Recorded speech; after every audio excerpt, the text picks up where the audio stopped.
Hola chicos, bienvenidos a este tutorial. Hoy vamos a empezar el tema reacciones químicas y en el próximo tutorial veremos estequiometría.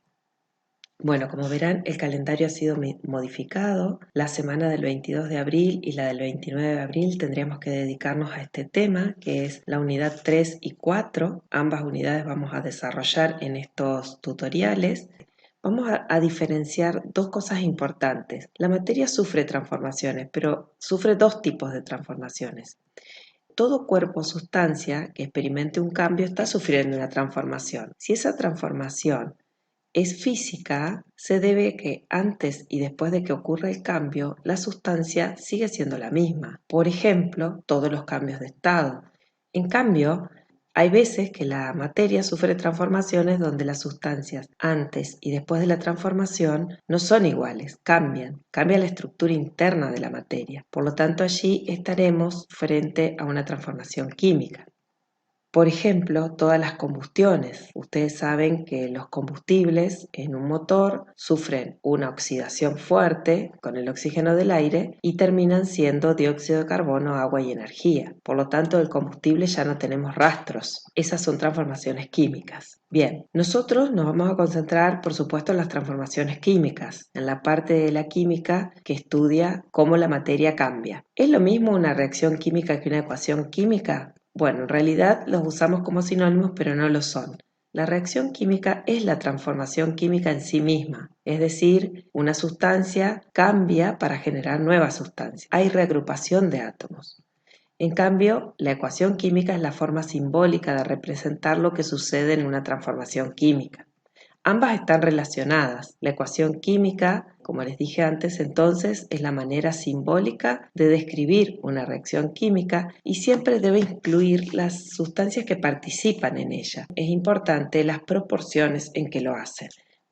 ¿Cómo se escriben las ecuaciones químicas? Esto es importante porque muchas veces los problemas les piden calculen la cantidad de reactivo, calcule la cantidad de producto. Bueno, ustedes tienen que saber que los reactivos, que son las sustancias que se van a transformar, siempre se escriben a la izquierda de la ecuación química y los productos a la derecha de la misma. Los reactivos son las sustancias que experimentan la transformación.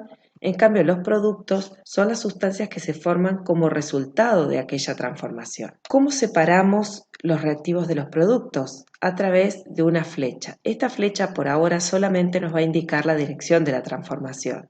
¿Cómo nos damos cuenta que la materia ha sufrido transformaciones? Muchas veces podemos ver un cambio de color, la producción de luz. Todas esas son manifestaciones que nos dan la pauta de que la materia está cambiando. La mayoría de las reacciones químicas siempre ocurren cambios que los podemos percibir con nuestros sentidos. Por ejemplo, un cambio de color se denomina reacción coloreada. Un cambio donde aparece un sólido insoluble se llama reacción de precipitación. Fíjense que acá tenemos dos soluciones, una de color amarilla, otra transparente, y cuando se agrega una sobre otra aparece un sólido de color rojo. Este es el cromato de plata. Pueden aparecer burbujas, con lo cual se llama reacción efervescente. Por ejemplo, cuando hacemos reaccionar ácido clorhídrico con zinc metálico, acá hay un metal, se produce hidrógeno gaseoso y burbujea. Y finalmente, la aparición de luz, donde llamamos reacción luminosa. Hay muchas reacciones que producen luz, pero además tenemos que tener en cuenta que las reacciones químicas también intercambian energía con el medio ambiente y en función de eso van a surgir. Las reacciones exotérmicas son las que ocurren con liberación de energía, todas las combustiones. Las reacciones endotérmicas son aquellas que ocurren con absorción de calor del medio ambiente. Muchas veces, al disolver ciertas sales, se producen este tipo de reacciones. Y finalmente tenemos detonaciones, se llaman reacciones explosivas, lo que sucede con la pólvora, por ejemplo, en un proyectil. La ecuación química, además, nos da mucha más información, como por ejemplo el estado físico en que se encuentran tanto reactivos como productos y muchas veces las condiciones de reacción. No solo la reacción me tiene que dar quiénes son los que reaccionan, en este caso hidrógeno y oxígeno, sino también el producto que se forma. Esto se lee así: el hidrógeno reacciona con el oxígeno para generar agua. Esto se debe escribir simbólicamente. El hidrógeno gaseoso reacciona con el oxígeno gaseoso para generar agua en estado líquido. Pero además, la ecuación química debe estar balanceada. Esto quiere decir que la cantidad de átomos presentes en los reactivos debe ser igual a la cantidad de átomos presentes en los productos. Una ecuación química debe necesariamente incluir reactivos y productos, debe indicar el estado de agregación en que se encuentra la sustancia. Si aparece una G, indica estado gaseoso; si aparece una L, estado líquido. Cuando aparece AC o AQ, quiere decir que la sustancia está en solución acuosa, y si aparece una S, está en estado sólido. Debe estar balanceada, es decir, que el número de átomos presentes en reactivos debe ser igual al número de átomos presentes en los productos. Ya vamos a ver por qué. Además, la información que muestra una reacción química puede incluir las condiciones de reacción, la temperatura y la presencia o no de catalizadores. Por ejemplo, en esta reacción nos está indicando que el monóxido de carbono reacciona con el hidrógeno gaseoso a 350 grados, a 340 atmósferas de presión y bajo la presencia de óxido de zinc y óxido de cromo 3, que son catalizadores, para generar metanol en estado gaseoso. Para el desarrollo de la materia solamente vamos a agregar una sola flecha, que indica que los reactivos se transforman totalmente en los productos. Así vamos a trabajar en esta geometría. Cuando vean química 1, van a ver equilibrio químico, y ahí sí van a utilizar la doble flecha, porque los reactivos se transforman en productos, pero parte de los productos se transforman en reactivos y se establece un equilibrio. Bueno, comencemos con la unidad 4. En la unidad 4, para trabajar con ecuaciones químicas, debemos recordar ciertas leyes que se cumplen al trabajar con ecuaciones químicas, con reacciones químicas. Una de ellas, que a lo mejor recuerdan de la secundaria, es la ley de conservación de la masa o ley de Lavoisier. Lavoisier determinó que la masa total de las sustancias presentes después de una reacción química es la misma que la masa total de las sustancias antes de la reacción. Esto se puede demostrar con un simple experimento. Si uno tiene en un vaso precipitado un reactivo líquido, por ejemplo, y lo enfrenta a otro reactivo líquido que está en otro recipiente, la masa de ambos por separado tiene una determinada dimensión. Cuando uno mezcla uno sobre el otro y vuelve a pesar los dos recipientes, se da cuenta que la masa no ha cambiado. Acá ha sucedido una reacción, no se alcanza a ver muy bien, pero hay un sólido diminuto, pero de color blanco, porque acá mezclaron cloruro de sodio y nitrato de plata y se forma el cloruro de plata, que es de color blanco. Está turbia esta solución. Sin embargo, la masa en ambos casos sigue siendo la misma. Después tenemos la ley de conservación de los elementos, que en realidad surge de la ley anterior, de la ley de conservación de la masa. ¿Qué nos indica esta ley? Que la cantidad total de elementos presentes en los reactivos debe coincidir con la cantidad de elementos presentes en los productos. Por lo tanto, la masa también debe ser igual. En esta transformación vemos que el hidrógeno gaseoso reacciona con el cloro gaseoso para generar ácido clorhídrico. Si ustedes se fijan, aquí se ha agregado un 2. Esto es para indicar que en este lado de la reacción, en los reactivos, hay 2 átomos de hidrógeno. Por lo tanto, en los productos deben aparecer 2.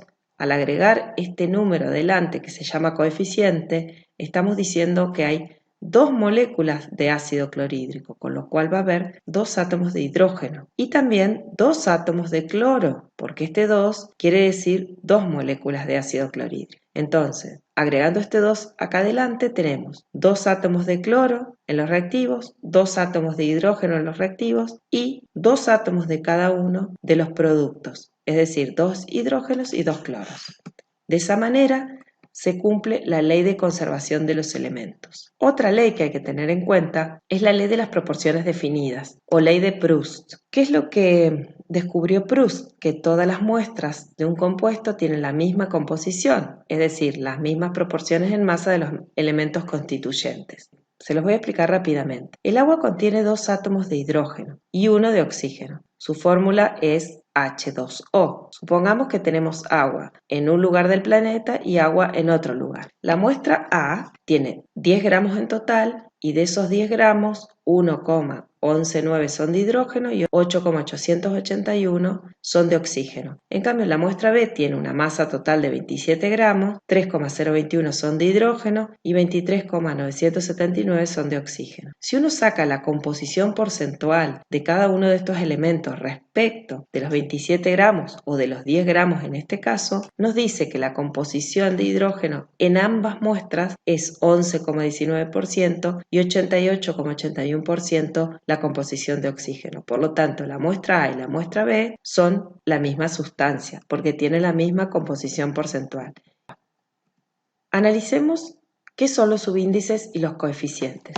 Cuando ustedes escriben una ecuación química donde dice 2 moléculas de hidrógeno gaseoso reaccionan con una molécula de oxígeno para darme 2 moléculas de agua, están escribiendo que 2 moléculas de dihidrógeno, es decir, una molécula que tiene hidrógeno unido a hidrógeno, reacciona con dioxígeno, una molécula que tiene oxígeno unido a oxígeno en forma covalente, para darme 2 moléculas de agua. Es lo mismo que escribir lo siguiente: dihidrógeno con dihidrógeno, es decir, 2 moléculas de dihidrógeno, reaccionan con una de dioxígeno para darme 2 moléculas de agua. Si ustedes se fijan, acá tenemos 4 átomos de hidrógeno y acá en los productos también tenemos 4 átomos de hidrógeno. Aquí tenemos 2 átomos de oxígeno y en los productos también aparecen 2 átomos de oxígeno. De esa manera, colocando este 2 delante del agua y colocando el 2 delante del hidrógeno, tenemos la misma cantidad de átomos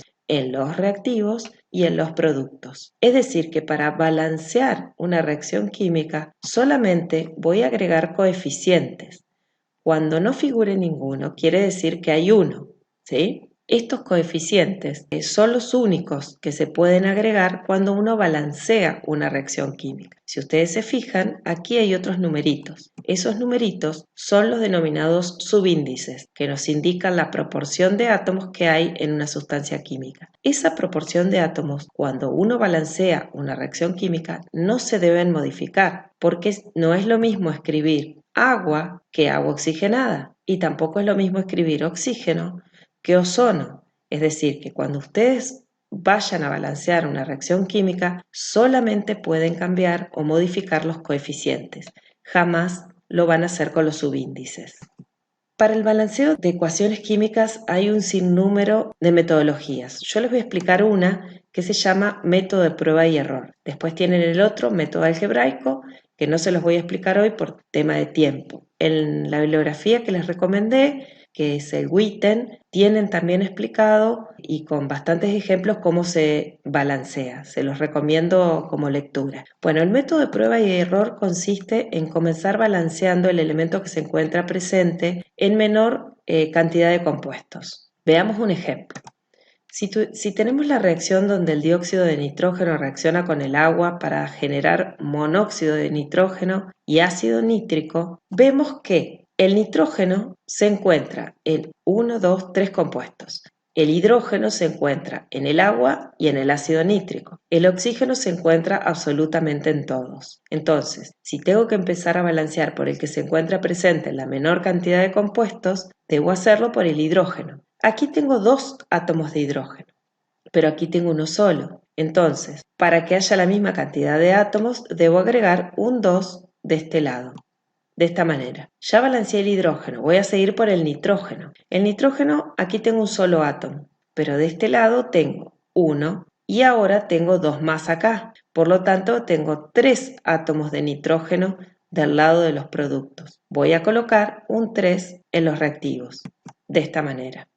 Aquí tengo 2 átomos de oxígeno, pero como tengo 3 moléculas, voy a tener 6 átomos de oxígeno en total. Más este, que se encuentra en el agua, tengo 7. De este lado tengo 1 de oxígeno acá, pero 2 veces 3 son 6 átomos de oxígeno. Por lo tanto, tengo 6 más 1, 7. 7 y 7 estaríamos balanceados. De esta manera tenemos 2 átomos de hidrógeno en los reactivos, 3 átomos de nitrógeno y 7 de oxígeno. Y en los productos tenemos 2 de hidrógeno, 3 de nitrógeno y 7 de oxígeno. Los invito después a que miren el método algebraico, es un poco más complicado y se aplica a reacciones más complejas. Vamos ahora a la resolución de las actividades. Les recomiendo que después de ver hasta aquí este tutorial, resuelvan el primer ejercicio del bloque temático 3 que trata solamente de balanceo de ecuaciones químicas. Tienen varias para balancear. Bueno, nos vemos en el próximo tutorial.